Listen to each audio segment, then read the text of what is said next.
አንድ ሰሞን የሚስቴ ንትርክ ከአቅሜ በላይ ሲሆን ቢያንስ አስጠልቻት መፋታት ከቻለን ብዬ ስራዬን ትቼ በጠራራ ፀሐይ የሰከርኩ መምጣት ጀመርኩ። ነገሩ ግን እንኳን ወደ ፍቺ ጎዳና ሊያመራት ይቅርና ይባሱኑ ትዳራችንን አጠነከረው። በጠነከረው ትዳራችን ውስጥ ታዲያ ጥንካሬው ይሄ ነው የማይባል የከረረ ጸብ አለ። ጥላችንን ዕለት ዕለት የከረረ እንዲሆንም አድርገው እኔ ነኝ። ቢያንስ የከረረ ነገር መበጠሱ አይቀርም ብዬ አምናለሁ። የኔና የሷ ነገር ግን ሲከር ውሎ ሲከር ያድራታል እንጂ አይበጠስም። ከሆነ ጊዜ በኋላ ግን አንድ ግቢ ውስጥ የተለያየ ቤት መኖር ጀመርን። በዚህች ትንሽ መራራቅ ውስጥ ታዲያ እኔ ብቻ ናፋቂ ሆንኩ። ቅርብ ለቅርብ ሆኖ መራራቃችንን መልመድ አቃተኝ። አንቺው ትዝታዬ ያቺ የኛ ቆንጆ ትዝታዬ ተወለደች በቃ ኧረ እንዲህም አይደል መች እንዲህ ነውና ኧረ እንዲህም አይደል መች እንዲህ ነውና። እርግጥ እንዳለምዶ ያደረገኝ ረሃብ ነው ወገን። ረሃብ መጥፎ ነው። የሰው እጅ ላይ የሚጥለን ረሃብ ነው። የሰው ፊት የሚገርፈን አንድም ረሃብ ስላለ ነው። ረሃብ ክፉ ነው። ባለቤቴ ከነሙሉ ስሟ የትናየት ደረሰ ትባላለች። ስምን መልአክ ያወጣዋል። የሷንና የአባቷን ስም ያዋሃደው መልአክ ግን የሰማይ ቤት ኮሜዲያን ሳይሆን አይቀርም። ስሟ ሁለት ተመሳሳይ ቃሎችን አጣምሮ በአጠቃላይ 3 ቃላትን የያዘ ስለሆነ ይረዝምብኛል። ትዝ ይለኛል የተጋባን ሰሞን ትዳራችን ገና ትኩስ ሳለ እንደ መዥገር ተጣብቀን አንላቀቅም ነበር።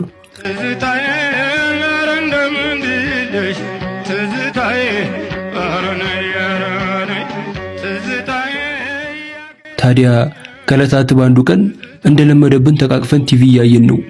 ምን ብዬ አቆላምጬ እንደምጠራት ፍቅር ከጀመርንባት ሰዓት አንስቶ እስከ ተጋባንባት ሰዓት ሳስብበት አእምሮዬ ላይ የተመላለሰው የቁልምጫ ስም አንድና አንድ ስለሆነ በሱ ልጠራት ወሰንኩኝ።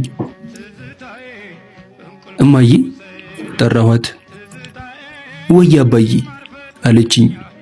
እየተቆላመጠ ስም እኮ አገኘሁልሽ አልኳት። ከቲቪው ፊቷን ወደ እኔ እየመለሰች ወይኔ ደስ ሲል ማን አልከኝ? የትየለሌ ብዬሻለሁ አልኳት። በአንድ ጊዜ ጭራቅ ሆነች። ምን እና የትየለሌ እያልክ ልጠራኝ ነው? ምን ችግር አለው? የትየለሌ እኮ ቆንጆ ስም ነው አልኳት። አረ እፈር፣ ሚስትህ እኮ ነኝ። ሰው ፊት የትየለሌ እያልክ ልጠራኝ ነው? እኔ ምን አሳፈረኝ? ማፈር ካለበትም ስምሽን ያወጣው አባትሽ ይፈር። ደግሞ በተቆላመጠ ስምሽ ውስጥ አባትሽም ተጠቃሚ ነው አልኳት። እንዴት አለች ረጋ እያለች። አባቷን ትወደዋለች። የትና የት ሲቆላመጥ የትዬ ይሆናል። የአባትሽ ደረሰ ስም ደግሞ ብዛት ጊዜ ርቀትን አመልካች ስለሆነ ለሌ ይሆናል። በአጠቃላይ የትና የት ደረሰ የሚለው ባቡር የሆነ ስምሽ የትየ ለሌ ሆነ። ቅር ካለሽ ቅራሪ ጠጭበት አልኳት። ከዚህች ቀን ጀምሮ ቤታችን ሰላም አጣ። የሆነው ሆነና አሁን ላይ አንድ ግቢ ውስጥ ቤት ለይተን መኖር ከጀመርን ሰነባብተናል። ከሷ ለመፋታት ብዬ ቀን ቀን ስሰክር ከስራዬ በመጥፎ ስነ ምግባር መገለጫነት ተባረሬ ያረቄ ሰካራም ሆኛለሁ። ሌላ የምሰራው ስራ የለኝም።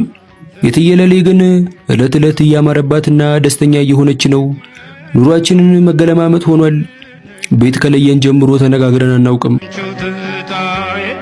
ትዝታዬ ያቺ የኛ ቆንጆ ትዝታዬ ተወለደች በቃ ኧረ እንዲህም አይደል መች እንዲህ ነውና። አንድ ጠዋት ላይ ግን ፊቴን እየታጠብኩ አተ ብላ ጠራችኝ። ስዞር በእጇ ሳህን ይዛለች። እንካይም ብላ አለችኝ። ለምን አልኳት። ላለመሸነፍ እየታገልኩ በመፈለግና ባለመፈለግ መሃል ቆሜ ችጋር እያየው ከሚደፋክ ብትበላ አይሻልም አለችኝ። አንቺ የሰራሽውን ከምበላ ችጋር እያየሽኝ ቢደፋኝ ይሻለኛል አልኳትና ትቻት ገባው። ከገባው በኋላ ጸጸተኝ፣ ክፉኛ ጸጸተኝ። ብዙ ጊዜ የረሃቤ መደበቂያ ስካር ነው። ስሰክር አይደለም ረሃቤን የትየለሌን ረሳታለሁ። ወገን ብቻን ሆኖ የሚሰከር ስካር ግን መጥፎ ነው። መላ ያሳጣል፣ ያጉላላል። ብዛት ጊዜ ብቻዬን ሰክሬ ብቻዬን ስካሬን አስታምሜ ነቃለሁ። ከስካሬ ሳገግም ረሃብ ደግሞ አለው ይለኛል። በዚህ ሁኔታ ውስጥ 6 ወር አለፈ። አታምኑኝም፣ ከ6 ወር ውስጥ የበላውበት ቀን ቢቆጠር 2 ወር አይሞላም። ከዕለታት አንድ ቀን ችጋር መቆሚያ መቀመጫ ሲያሳጣኝ የትየለሌ ጋር ማለትም ባለቤቴን ሄጄ ማሪም በመቤቴ ሌላት ወስኜ በጠዋት ሄጄ በር አንኳኳው። በር እንደከፈተች የኔን መጎሳቆል የሷን ማማር አንስቼባት ከኔ ከተለየሽ በሳምንቱ ነው የረሳሽኝ። መጀመሪያውኑ ማን አግቢኛለሽ አልኳት። ማን ነው ረስታ ካለች ያለክ አለችኝ። እና ባትረሺኝ ነው ከኔ በተለየሽ በወራት ውስጥ እንቡጥ ጽጌረዳ አበባ መሰልሽው አልኳት። እንቡጥ ጽጌረዳ አበባ መሰልኩበትን ሚስጥር ማወቅ ትፈልጋለህ? ራሴን ነቀነቅኩላት።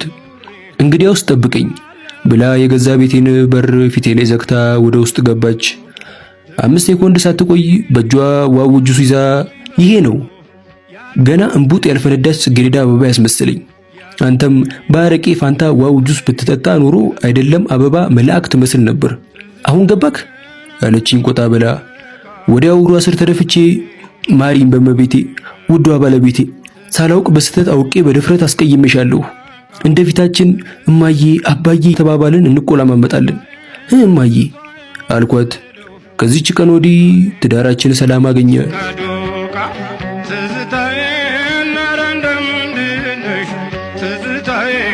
የሴቶችም ቤት ትዝታዬ